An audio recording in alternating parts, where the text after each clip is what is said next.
আসসালামু আলাইকুম। কি খবর ক্লাস 9 এর বাচ্চা কাচ্চারা? তো তোমাদের সামনে বার্ষিক পরীক্ষা এবং তোমাদের নিশ্চয়ই একটা টেনশন কাজ করছে যে বাংলাতে আমি কিভাবে ভালো করব। বাংলা নিয়ে নরমালি তোমাদের মধ্যে একটা স্বাভাবিকভাবে টেনশন কাজ করে। তো তোমাদের ভয়ের কোনো কারণ নাই, তোমাদের জন্য আমি চলে এসেছি। তোমরা কোন কোন টপিকগুলোতে ফোকাস করলে এবং কোন কোন টপিকগুলো গুরুত্ব দিয়ে পড়লে তোমরা 80% উপর কমান পাবা ইনশাল্লাহ। তো আমি মুফরাদ হাসান মুগ্ধ, বর্তমানে অধ্যয়নরত আছি ঢাকা বিশ্ববিদ্যালয়ে, আর আমি তোমাদের জন্য কমার্সের কোর্স নিয়ে আসছি ইনশাল্লাহ। তো তোমরা বাংলাতে কিভাবে পড়াশোনা করলে তোমরা 80% উপর কমন পেতে পারো, এবং আমি কোন ট্রিক্সগুলো ফলো করে আমি কিন্তু এসএসসির সময় ঢাকা বোর্ডে সপ্তম হয়েছিলাম এবং আমার বাংলায় মার্কস ছিল 90+। তো আমি কোন কোন রুলসগুলো ফলো করেছিলাম এবং তোমাদের কি কি ফলো করা উচিত, যেহেতু তোমাদের একটা সিলেবাসে একটু চেঞ্জ এসেছে। তো চলো দেরি না করে আজকে ভিডিওটা শুরু করি। ওকে, তো প্রথমেই বাংলায় তোমার ভালো করতে গেলে তোমার কিছু কিছু টপিক আছে, যে টপিকগুলো তোমার অ্যানালাইসিস করে পড়তে হবে। তো প্রথমে অভিজ্ঞতা 1 নামে তোমাদের যে পরীক্ষাটা আছে, এখানে তোমাদের বিভিন্ন মাধ্যমে যোগাযোগ করি এই টপিকটা আছে। এই টপিকটা থেকে কিছু কিছু ইম্পর্টেন্ট টপিক আছে, যে টপিকগুলোর উপর যদি তুমি ফোকাস দাও তাহলে তোমার বাংলাতে 80% কমন আসবে। ওকে, তো তার মধ্যে কিছু টপিক আছে, এর চলো টপিকগুলো একটা একটা করে দেখে নিই। প্রথমে যোগাযোগের সংজ্ঞা, যোগাযোগের মাধ্যম উপকরণ কি, এটা একটা কোশ্চেন, এরকম কোশ্চেন আসবে। যোগাযোগের মাধ্যমগুলো এবং উপকরণগুলো লিখো, যোগাযোগের মাধ্যমগুলোর মধ্যে পার্থক্য লিখো। ওকে, তো এখন আমি তো তোমাকে প্রশ্ন বলে দিচ্ছি, তোমার এগুলাকে সুন্দর মতো খাতায় উপস্থাপন করা লাগবে। খাতার সৌন্দর্য তোমার কিন্তু মার্কের ক্ষেত্রে অনেক বড় একটা ইম্প্যাক্ট ফেলে। তো খাতা সবসময় পরিচ্ছন্ন রাখার ট্রাই করবা। হ্যাঁ, খাতা সবসময় পরিচ্ছন্ন রাখার ট্রাই করবা। মানে হাতের লেখা সুন্দর অনেকের না, কিন্তু পরিচ্ছন্ন যেন হয়, খাতার মধ্যে কাটাকাটি যেন কম থাকে। ওকে, তো যোগাযোগের সংজ্ঞা, যোগাযোগের মাধ্যম উপকরণ কি, এরকম একটা কোশ্চেন থাকবে। তো তোমরা যোগাযোগ এটা আলাদা একটা হেডিংস দিবা, হেডিংস দিয়ে ওটা নীল কালি দিয়ে দিবা যাতে সুন্দর দেখায় জিনিসটা, যেন একটা পরিচ্ছন্ন খাতা দেখা যায়। ওকে, তো যোগাযোগের সংজ্ঞা, যোগাযোগের মাধ্যম উপকরণ কি, যোগাযোগের মাধ্যমগুলো এবং উপকরণগুলো লিখো।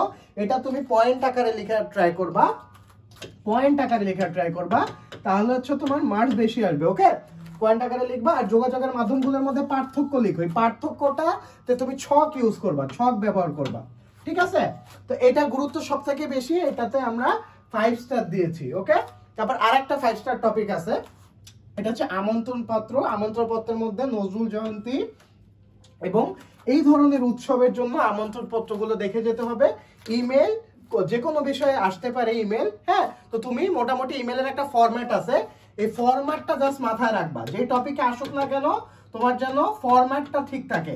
ওই মানে অ্যাকচুয়াল ফরম্যাটটা ফলো করলে দেখবা তুমি আগের থেকে ভালো করতে পারছো। ওকে, তারপর আবেদনপত্র। আবেদনপত্র একটা জিনিস মাথায় রাখবা, যদি তোমার প্রাতিষ্ঠানিক আবেদনপত্র হয় তাহলে সেটা প্রধান শিক্ষক বরাবর লিখবে। যদি তোমার এলাকার কোনো কিছু বোঝায় তাহলে সেটা উপজেলা নির্বাহী কর্মকর্তা বরাবর লিখবে। অর্থাৎ যেমন তোমার এলাকার পানির সমস্যা, আর্সেনিক যুক্ত কল আছে, তো এইগুলার সমস্যা সমাধানের জন্য উপজেলা বা নির্বাহী কর্মকর্তা বরাবর তোমার লিখতে হবে।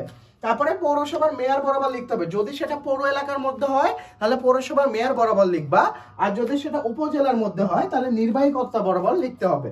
তারপরে খুদে বার্তা বা মেসেজ, এটাও মোটামুটি যে কোনো ফরম্যাটে আসতে পারে।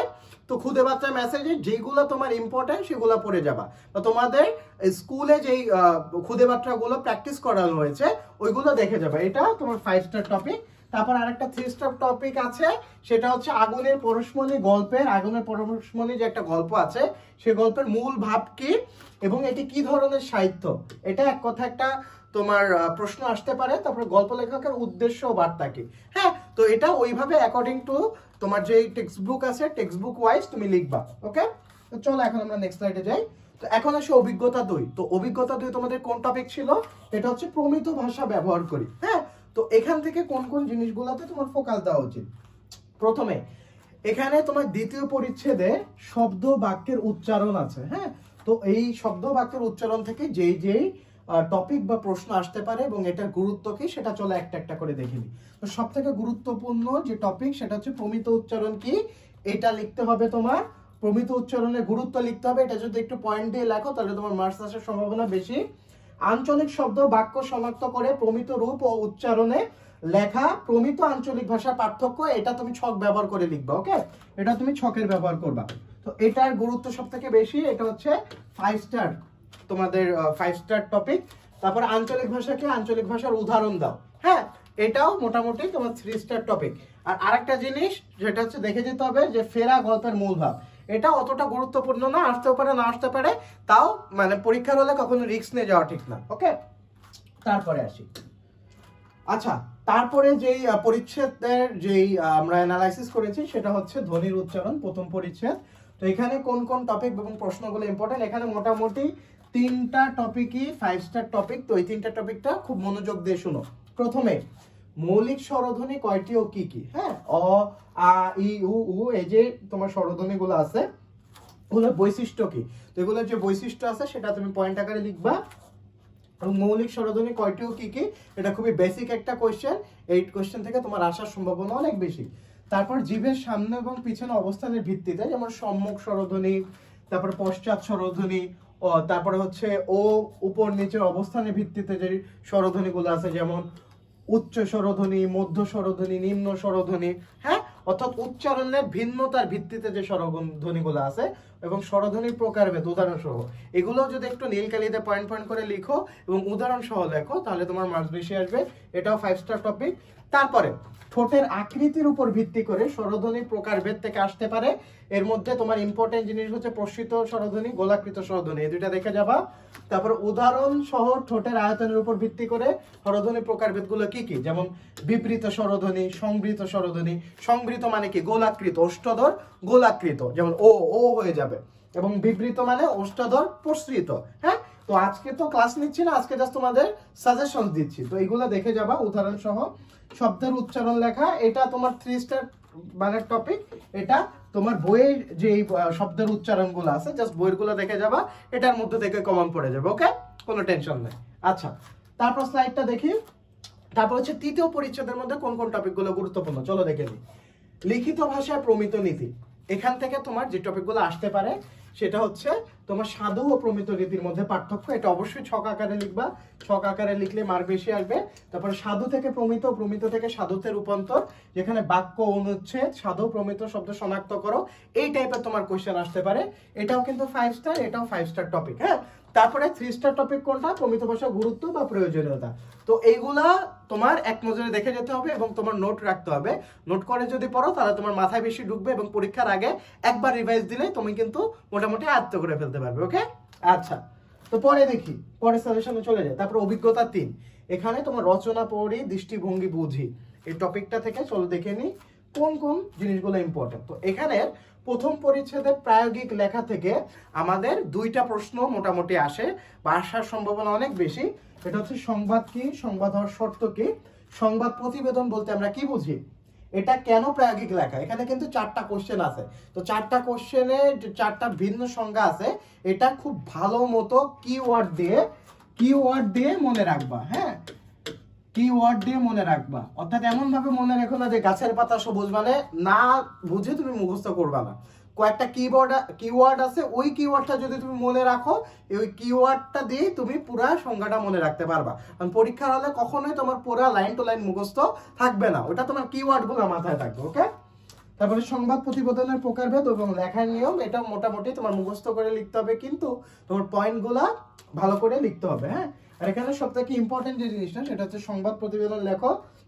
আমাদের এর মধ্যে ইম্পর্টেন্ট আছে স্কুলের বিজ্ঞান মেলা, স্কুলের বা এলাকার কোনো একটা সমস্যা নিয়ে আসতে পারে, স্কুলের বা এলাকার বা দেশের বড় কোনো অনুষ্ঠান নিয়ে আসতে পারে, বা যে কোনো উৎসব উদযাপন দিয়ে আসতে পারে, যেমন তোমার বৈশাখী মেলা, হ্যাঁ বা তোমার এলাকার বৈশাখী মেলা কিভাবে উদযাপন করে সেটা নিয়ে একটা সংবাদ প্রতিবেদন তোমাকে লিখতে বলা হতে পারে। হ্যাঁ, তো এই সংবাদ প্রতিবেদন নিয়ে মাস্ট একটা থাকবে।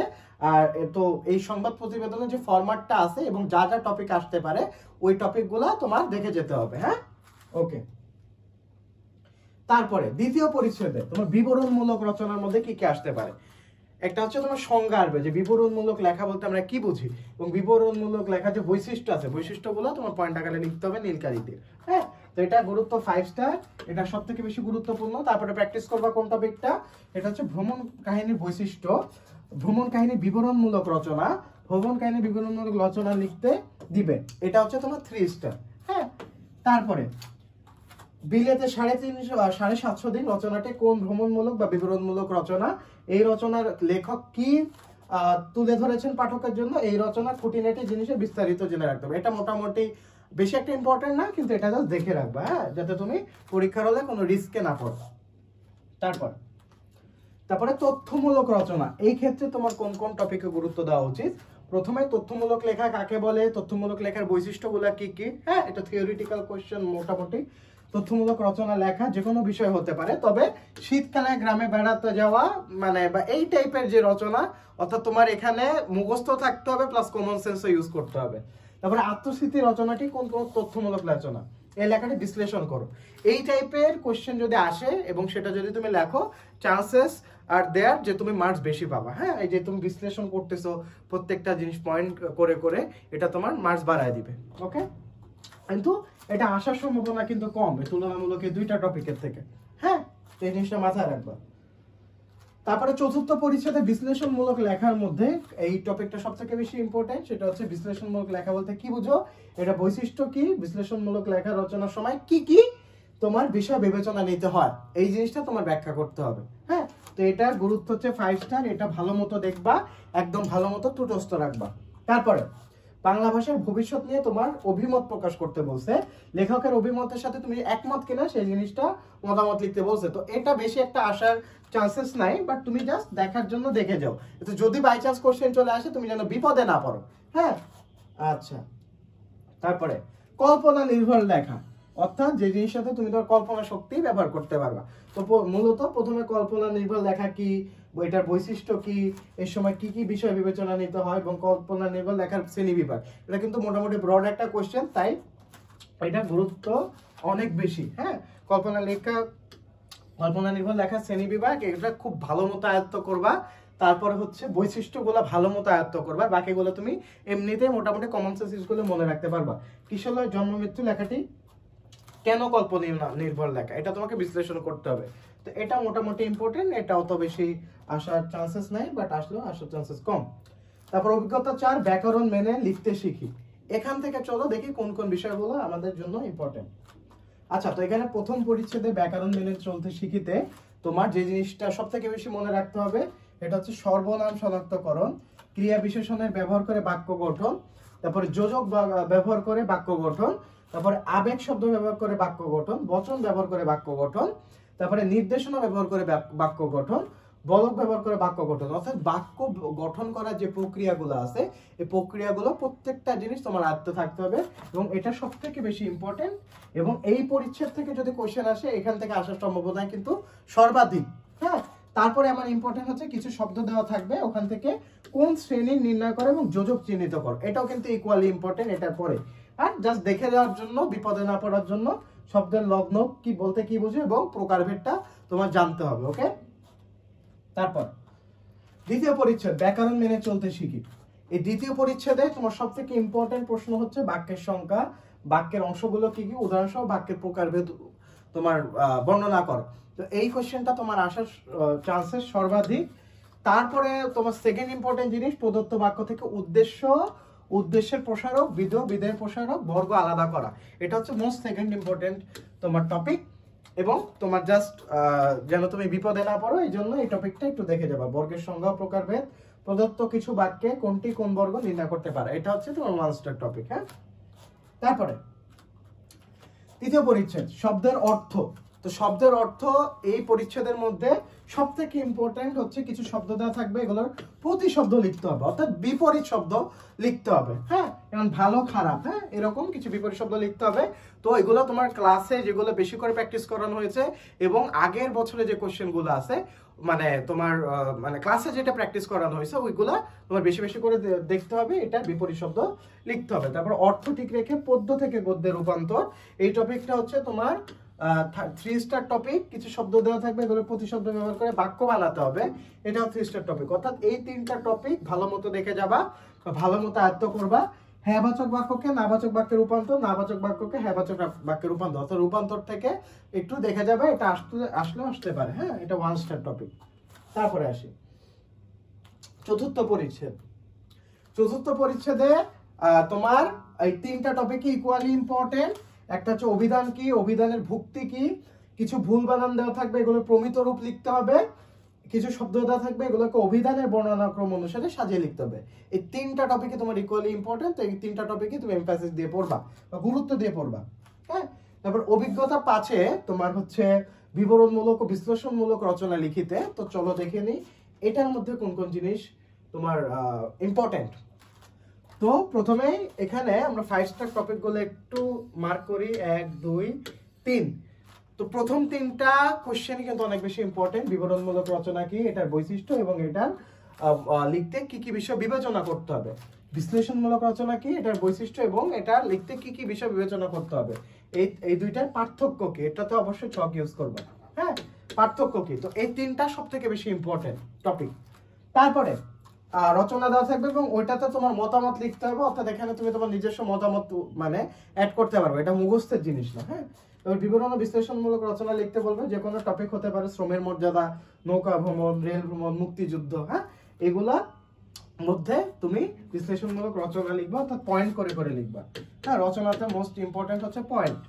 এবার জাদুঘর ভ্রমণ রচনাটি কোন বিবরণমূলক রচনা ব্যাখ্যা করো, বাংলাদেশের জাদুঘরের ধরন ও গুরুত্ব, কেন বিশ্লেষণমূলক রচনা ব্যাখ্যা করো। অর্থাৎ এটা হচ্ছে তোমার বিশ্লেষণমূলক কোশ্চেন।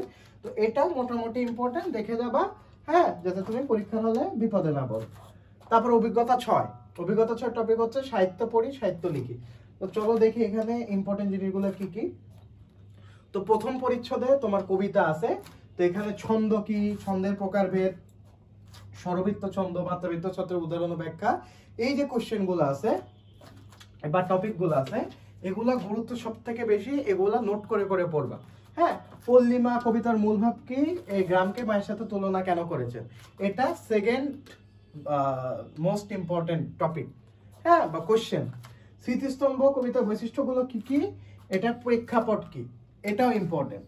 তো এটা সর্বাধিক গুরুত্বপূর্ণ, এটা একটু কম সর্বাধিক গুরুত্বপূর্ণ, এটা জাস্ট দেখার জন্য দেখে যাবা। আর আমি কোনো আগন্তুক নয় কবিতার মূল বক্তব্য কি, এটাও গুরুত্বপূর্ণ। হ্যাঁ, তো যেই গুরুত্বপূর্ণ প্রশ্নগুলা বললাম, ওই গুরুত্বপূর্ণ প্রশ্নগুলা নোট করে করে পড়বা, তাহলে ভালো মার্কস তোমার আসবে। তারপরে দ্বিতীয় পরিচ্ছদ গল্প থেকে সব থেকে ইম্পর্টেন্ট হচ্ছে গল্পের সংজ্ঞা, বৈশিষ্ট্য কি কি, উদাহরণ দাও। এটা একদম নোট করে পড়বা, যেহেতু 5 স্টার দেওয়া আছে। তারপরে গল্পের প্রতিটি বৈশিষ্ট্য মেনটেন করে একটি গল্প লেখো। তারপর হচ্ছে নিম গাছ কেন একটি গল্প, এই গল্পের মূল উপজীব্য কি। তো এই দুইটা কোশ্চেন, এটা তো তোমার মুখস্থের জিনিস না, এটা বোঝার জিনিস, বুঝে তুমি তোমার নিজের মতো করে লিখবে, একটা টাইম মেনটেন করে। ওকে, তারপর প্রবন্ধ থেকে প্রবন্ধের বৈশিষ্ট্য কি, প্রবন্ধের সংজ্ঞা। তো নর্মালি এই যে সাজেশন দেখতেছে, একটা জিনিস দেখো, কমন জিনিস কি, সংজ্ঞা আসতেছে, বৈশিষ্ট্য আসতেছে, প্রকারভেদ আসতেছে। দেখো সব জায়গায় সেম জিনিস, এই সংজ্ঞা, বৈশিষ্ট্য এবং কি কি বিষয় বিবেচনা রাখতে হয়। তারপর সভ্যতার সংকট কেন প্রবন্ধ এবং এর মূল বিষয়বস্তু কি। হ্যাঁ, প্রবন্ধ রচনা করতে দিবে। তো এইটার মধ্যে এই দুইটা সর্বাধিক গুরুত্বপূর্ণ, এটা 5 স্টার, এটা 3 স্টার। তো ওইভাবে আমরা যে অ্যানালাইসিস করে দিয়েছি, ওই স্টার বেসিসে তুমি প্রিপারেশন দিবা। যেটা 5 স্টার ওটা তুমি নোট করে করে প্রিপারেশন দিবা, আর যেটা 3 স্টার ওটা মাথায় রাখবা, যেটা 1 স্টার ওটা জাস্ট দেখে যাওয়ার জন্য দেখে যাবা। হ্যাঁ, আচ্ছা, তো আজকে সাজেশন ভিডিও এই পর্যন্তই। ইনশাল্লাহ এই সাজেশন ভিডিওটা যদি তুমি প্রপারলি ফলো করো, তাহলে 80% তোমার কমন পাবা। হ্যাঁ, তো আজকের ভিডিও এই পর্যন্তই, দেখা হচ্ছে পরবর্তী ভিডিওতে। আসসালামু আলাইকুম।